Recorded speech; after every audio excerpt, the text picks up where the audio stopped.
देश में जंगल राज यदि देखना है तो कहीं जाने की जरूरत नहीं है।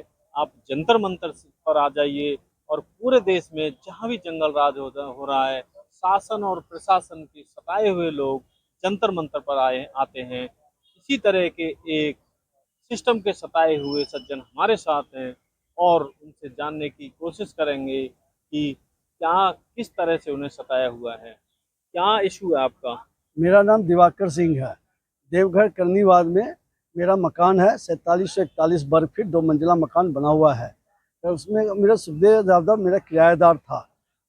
करीब 3 साल से मेरे सुखदेव यादव उस मकान में रहता था, मेरा मकान का किराएदार। और नीचे गाड़ी का शोरूम, टोटो का शोरूम के लिए लिया हुआ था। हम लोग करीब कोरोना से पहले दो तीन महीना पहले हम घर से जयपुर आ गए थे। जयपुर आ गए और जयपुर आने के बाद कुछ दिन के बाद काफ़ी दिन के बाद लॉकडाउन, मेरा बेटा को डेंगू हो गया था। काफ़ी दिन के बाद फिर कोरोना लग गया।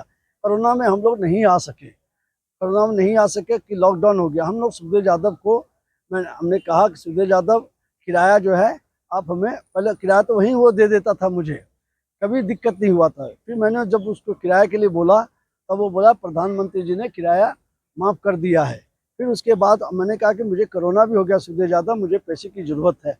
सुखदेव यादव ने उसके बाद हमसे फ़ोन पर बात नहीं हुई। फिर हम लोग ने वो चुप हो गए, हो सकता है प्रधानमंत्री ने बोला है शायद नहीं देगा पैसा, हम लोग संतोष कर लिए। फिर कोरोना जब ख़त्म हो गया 21 में, जब कोरोना काल जब ख़त्म हो गया, हम लोग देवघर आए। जब हम अपने मकान पर गए तो मकान में वो लोग घुसने दिया।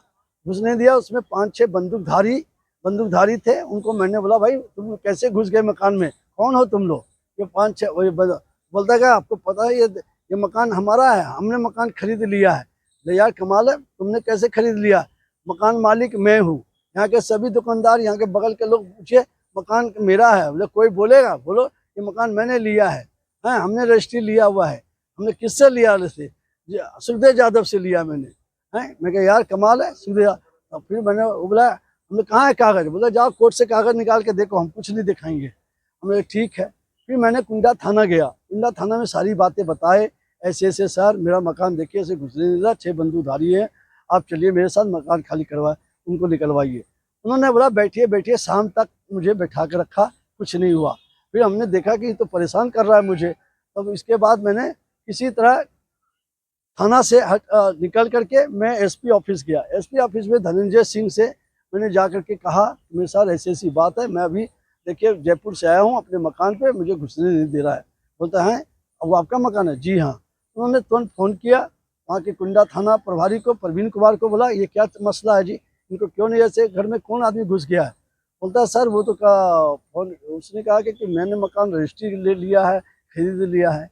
हाँ रजिस्ट्री ले लिया? बोले जी हाँ सर, वो तो रजिस्ट्री ले लिया है। बोलता है हमने बात किया था, बोला कि ले लिया। हमने सर उसने बुलाया भी नहीं उस मकान मालिक को, जो सुखदेव यादव जो मेरे किराएदार, उसको नहीं बुलाया इन्होंने ऐसे। तो बोला क्या अच्छा आप कागज़ लेके आइए, कोर्ट से कागज़ रजिस्ट्री से निकाल के आइए। कागज़ मैंने 4 दिन 5 दिन लग गया मुझे कोर्ट से कागज़ निकालने में। वो भी 32,000 रुपया लगा कोर्ट से कागज़ निकालने में। हाँ 32,000 रुपया लिया उन्होंने। और हमारा कोर्ट से कागज़ ले करके फिर मैंने एसपी साहब को दिखाया, ये किया। फिर एसपी साहब ने एफआईआर दर्ज किया। एफआईआर दर्ज करके जी एफआईआर की कॉपी है आपके पास? हाँ जी सर, उसमें सब धारा वही लगा हुआ है। ठीक हाँ उसमें धारा लगे हैं सब चीज़ के। तो एसपी साहब ने फिर वो धारा लगवाया उससे। वो धारा लगा करके वो फिर वो केस नंबर था 04522 दिनांक ये 4/3/22 को केस दर्ज हुआ। धारा 420, 471, 406, 468, 467 ये धाराएं लगवाए एसपी साहब ने। एसपी साहब ने कहा कि साले को 24 घंटे में पकड़ के लाओ, उसको कहीं से भी लाओ और घर खाली कराओ। फिर कुछ दिन के बाद एसपी साहब का ट्रांसफ़र हो गया। एसपी साहब का ट्रांसफ़र होने के बाद तो ऐसा तो नहीं ट्रांसफर उसी ने करा अब दिया जो हो भी सकता है कि ट्रांसफ़र करा दिया हो, ये कर दिया हो। फिर ट्रांसफ़र जैसे उनका हुआ, पवन कुमार जो डीएसपी जो थे, उन्होंने क्या किया कुंडा थाना को का करके केस को बंद करवा दिया। और आज तक उसको पवन कुमार डीएसपी ने और कुंडा थाना ने उसको पकड़ के नहीं लाया। ना कोर्ट में पेश किया। इसका मतलब पुलिस की मिली भगत हाँ, है? काफी मात्रा में उन्होंने पैसे लिए। मुझे यहाँ तक कि लोग अब कहा, बड़ा आरोप लगा रहे हैं। हाँ, काफी लोग कहा कि कम से कम 50 लाख रुपया, 30 लाख रुपया तो उसने बोलता कि सुभाष चंद्र जाट जो एसपी है, और 20 लाख रुपए में 10-10 लाख रुपया ये परवीन कुमार और ये डीएसपी पवन कुमार, इन्होंने लिए 50 लाख रुपये, और मेरे केस को रफ्फा दफ्फा कर दिया। मुझे बोला जाओ कोर्ट में जाओ, ये कोर्ट का मामला है। हाँ, अब क्या, मुझे बोलता है कोर्ट में जाओ। अभी वो रजिस्ट्री दिखा रहे हैं, तो उसमें रजिस्ट्री में तो गवर्नमेंट ने स्टिक रूल कर दिए, हाँ, चेक से पेमेंट हाँ, होती है। कुछ नहीं, ना मेरा आज तक कागज देखा उन्होंने, किसी तरह का कागज नहीं देखा, ना मेरी बात सुनी, सिर्फ उसका एक कागज लेके कहता है ये तुम्हारा साइन है, ये तुम्हारा साइन है। अरे क्या साइन है? साइन देखेंगे, ओरिजिनल कागज निकालो तब ना साइन देखेंगे। कभी तो उसने लाई नहीं कागज। और 275 स्क्वायर की रजिस्ट्री पूरे मकान को हथिया लेगा है? 275 स्क्वायर फीट मकान दिखा रहा है? मेरा मकान तो पूरा बना हुआ है, कहीं खाली जमीन नहीं है। 275 स्क्वायर फीट जमीन लेकर के पूरा मकान को कब्जा कर रखा है उसने, है? तो पूरा जो लगभग 5000 स्क्वायर फीट का जो मकान है पूरा आपका बना हुआ जी है? बना हुआ है। कहीं कितने कमरे हैं? कम से कम सब मिलाकर 9-10 कमरे हैं, बड़े बड़े। हाँ जी, हॉल है, एक बहुत बड़ा हॉल है, 2000 स्क्वायर फीट का हॉल है मेरा आगे।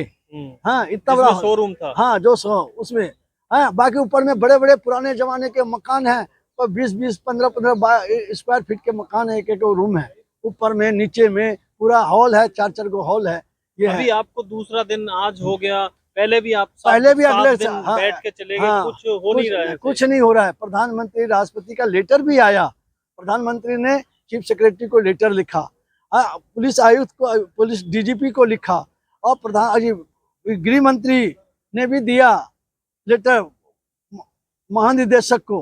कोई कुछ नहीं किया, बस हो रहा है, देख रहे हैं। 10 दिन के बाद आइएगा, 20 दिन के बाद, तारीख पर तारीख देते गए, आज तक मेरा कोई काम नहीं हुआ। अच्छा, कोर्ट में भी गए क्या आप? जी, कोर्ट में नहीं जा सके, एसडीएम कोर्ट जरूर गए थे। एसडीएम कोर्ट में दिए, एसडीएम कोर्ट वाले ने भी पैसे दे करके उनके बदले उनका कब्जा, उनका मकान है, ये एसडीओ का कहना है, मकान उनका है, वो उनका कब्जा, मतलब किराएदार किसी का भी मकान कब्जा कर ले, उसका हो गया। हाँ, हो गया। उनको भी पैसे मांगा दीपांकर चौधरी को काफी, और मुझे दीपांकर चौधरी से जब मैंने कहा सर रजिस्ट्री देखिए, ये देखिए, बोलते ज्यादा बोलोगे तो जेल के अंदर डाल दूंगा। कागज भी नहीं देखा, ना मेरा वकील को बोलने दिया, बोला ज्यादा बोलोगे तो अंदर कर दूंगा। ये कह करके फिर मैंने बोला क्या करूं, मेरा कुछ नहीं।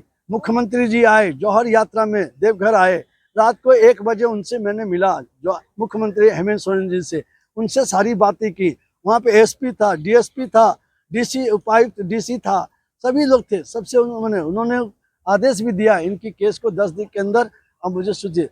आज तक कुछ नहीं हुआ, कुछ नहीं किए ये लोग।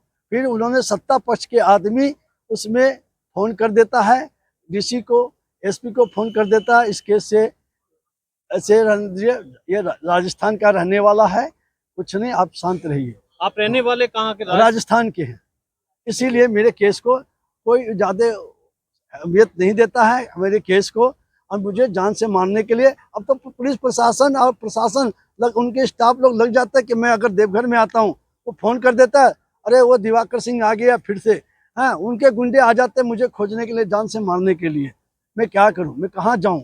इसके लिए फिर मैंने कोई जानलेवा हमला भी हुआ है? हाँ, एक बार चाकू से कोर्ट में 3/4/23 को कोर्ट में 3 बजे दोपहर में मुझे चाकू से हमला किया। मैं घायल भी हो गया, एफआईआर दर्ज भी नहीं किया मेरा, और कोर्ट में भी ऐसे मैंने कोर्ट में पेश किया, कोर्ट में मेरा केस चल रहा है वो। गवाह भी मैंने दिया कोर्ट में, मेरे जो 2 गवाह थे, 2 गवाह हमने दे चुका है। रजिस्ट्री होती है तो दोनों पक्ष के गवाह होते हैं, तो उसमें दोनों पक्ष के गवाह हैं क्या? नहीं, किसी का नहीं गवाह। ये आपके सामने रजिस्ट्री कागज है मेरे पास, ये रजिस्ट्री कागज है मेरे पास, इसमें किसी की गवाह का नहीं है, कोई गवाह नहीं है। उनका एक मजदूर का साइन जरूर है, मजदूर का। रजिस्ट्री में जो दिखाया है वो बाय रूल चेक से पेमेंट होता है, तो क्या आप चेक से पेमेंट दिखाया या नहीं? उसमें 13.5 लाख रुपए जो कैश दिखा रहा है, और वो दिखा रहा है, और जो 23 लाख रुपए जो दिखा रहा है वो जो हमारे जो घर का एग्रीमेंट शोरूम के लिए जो पगड़ी दिया था, वही पैसा 23.5 लाख रुपया उस डी में दर्शा रहा है। जो ये चेक है, ये चेक तो वो उसी पीरियड का है क्या? नहीं, ये कितने दिन पहले का है? ये 18 का करीब डेढ़ साल पुराना चेक मतलब है ये। 1.5 साल पहले हाँ, पैसा दिया हुआ उसको दिखा रहा है, रजिस्ट्री में दिखा रहा है उसको। ये रजिस्ट्री में उन्होंने दिखा रहे हैं, ये रजिस्ट्री में ये दिखा रहे हैं। अच्छा, रजिस्ट्रार ऑफिस में भी गए, वहाँ भी आपने कुछ लेटर वेटर लिखा? हाँ, वहाँ भी दिया, 21 को दिया, डीसी को दिया, डीसी रजिस्ट्रार को दिया, सभी को मैंने दिया। 2021 में दिया, कैसे से सभी को, उसमें डीसी, एसपी, डीजीपी, ईजीपी, जितने भी विभाग के कमिश्नर, फिर प्रधानमंत्री, राष्ट्रपति, सभी को मैंने लेटर लिखा। इस तरह साथ मेरे साथ लॉकडाउन में मेरे साथ एक अन्याय हुआ है, किसी ने कुछ नहीं किया। मैंने ये जब यहाँ धरना दिया, वहाँ दिया, देवघर में भी आमरण अनशन किया, तो वहाँ डीसी आकर के कहा कि आपको 10 दिन में न्याय, पेपर में भी छपा है, 10 दिन में आपको न्याय मिलेगा। प्रभात खबर में छपा, इंडियन पंच में छपा, बहुत सी पेपर में छपे। इन्होंने फिर प्रधानमंत्री, राष्ट्रपति का भी इन्होंने पत्रिका पर भी जांच नहीं हो सकी आज तक, जांच उनकी प्रधानमंत्री। और मैं तो यही आप लोग से यही कहना है कि प्रधानमंत्री जी से, राष्ट्रपति जी से और गृह मंत्री जी से और केंद्र ये यूपीए सरकार राहुल गांधी जी से कहना चाहता हूँ, झारखंड के हाथ जोड़ के विनती करता हूँ कि मेरा मकान मुझे चाहिए। हम 3 साल से हम परिवार के साथ रोड पर भटक रहे हैं। मेरी जवान बेटी को लेके इधर उधर भटक रहे हैं। मेरी बेटी की पढ़ाई खराब हो गई, संजीवियस की मेरी बेटी देवघर में पढ़ती थी, और मेरी बेटी जयपुर में मैट्रिक, मैंने किसी तरह जयपुर में मैट्रिक कराया। उसके बाद आज तक मैं उसके 12वीं में 11वीं में भी नाम नहीं लिखा सका, क्योंकि हमारे पास ना पैसा है न खाने का। वही देवघर के मकान से मेरा घर का खाना पालन पोषण होता था, वो मेरा बंद हो गया। 3-4 साल से मेरा बंद हो गया। वही एक इनकम सोर्स है मेरा, ना नौकरी है न कुछ है। मेरी जवान बेटी की शादी करना है, मैं क्या करूँ? घर का सारा सामान उन्होंने लूट लिया। और वहाँ के अड़ोस पड़ोस से भी आप पूछ सकते हैं कि मैंने मकान नहीं बेचा है, ना मैं घर खाली किया हूँ, न कोई तो बोलेगा। अगर मैं गलत हूँ तो मुझे आजीवन कारावास दे दो, कोई भी जो भी सजा हो आप दे सकते हो। मैंने मकान नहीं बेचा है, ना मेरी वाइफ साइन की है, न किसी तरह का विटनेस है, न किसी तरह का कोई रेट तय नहीं है। बताइए, 6 करोड़ का मकान 41 लाख में बेच दिया है, जैसे कि हम पागल हैं। हम किसी को रातों रात भी कहेंगे कि हमको सदा 2 करोड़ रुपया दे दो, वो तुरंत हमको 2 करोड़ रुपया दे देगा मकान के लिए। हाँ, मैं 41 लाख में बेच दूंगा 6 करोड़ का मकान। दुनिया मेरे मकान के लिए हाथ हारा हुआ है देवघर में, हमने बेचा नहीं है। और ये मेरा मकान 41 लाख में बेच दिया है। तो ये आपने व्यथा सुनी, 70 प्लस हैं, सीनियर सिटीजन हैं, किस तरह से जंतर मंतर पर 73 साल की उम्र का हूँ मैं। 73 साल की उम्र है। आप ज़्यादा से ज़्यादा वीडियो को शेयर करें, लाइक करें, सब्सक्राइब। मैं बहुत दुखी हूँ। अब बस मैं 24 अखबार रोड पे मैं आत्मदाह कर लूंगा। ये आखिरी मैं थक चुका हूँ, हर जगह से थक चुका हूँ। अब मैं क्या बच्चे को मुंह दिखाऊंगा, क्या करूंगा? बेटी की शादी में कहाँ से करूँ? इससे अच्छा मैं अपने आप को आत्मदाह कर लूंगा 24 अखबार रोड पर। ये आखिरी मेरा ये निवेदन है सभी प्रधानमंत्री से, राष्ट्रपति से, गृह मंत्री जी से और राहुल गांधी जी से भी। मैं सभी से हाथ जोड़ कर निवेदन है, हेमंत सोरेन जी से भी हाथ जोड़ कर विनती करता हूँ कि मेरा मकान मुझे मिल जाए और उस पर कानूनी कार्रवाई हो, सुखदेव यादव पर जांच हो। बस यही मैं चाहता हूँ।